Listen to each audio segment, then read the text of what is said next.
Igbo mụrụ nze mụọ ọzọ, ekene m unu. Ị na-ege ntị na Obi Nwanne Igbo News. Gee ntị nụrụ okwu na-ese akụkọ. Otu nwa okorobịa agbaala nwunye ya alụkwaghịm. Aha m bụ Nwaada Chinyere Chidimma.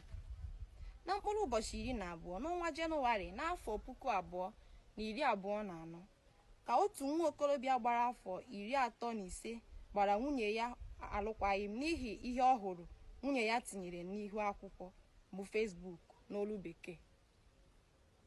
N'afọ gara aga bụ afọ 2023, nwa okorobịa gara n'ihu akwụkwọ nwunye ya ọ chọrọ ịlụ wee hụ ebe nwunye ya gba ọtọ yiri naanị mkpirisi uwe na-ekpuchi ike nwaanyị bụ pant n'olu bekee ya na nke na-ekpuchi ara nwaanyị ka a na-akpọ brezia n'olu bekee wee na-agba egwu n'ihu akwụkwọ. Ihe a gbara nwa amadi anya ụka n'ihi na ọ bụghị naanị otu onyonyo ka ọ hụrụ ihe ahụ, ọ karịrị 11.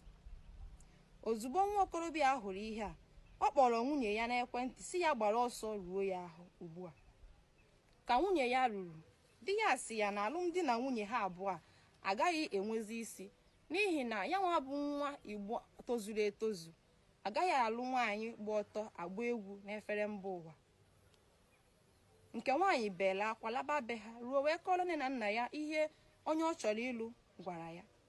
Nne na nna ya si ya na ọ bụ ihe o metara onwe ya n'ihi na mgbe a na-agwa ya kwụsị akparamagwa ahụ na ọ dị ka na-awụsa mmiri n'elu okwute. Nke a ga-amagosi ụmụ agbọghọbịa ugbu a ihe n'ihi na amaghị ihe ha ga-ezute n'ọdịnihu. N'ebe a ka anyị na-achịkọta akụkọ nwa nke tata n'isi njedebe, ma ọ bụ na ọ bụ ugbu a ka ị malitere isonyere anyị, gee ntị nụrụ okwu na-ese akụkọ. Otu nwa okorobịa agbaala nwunye ya alụkwaghịm.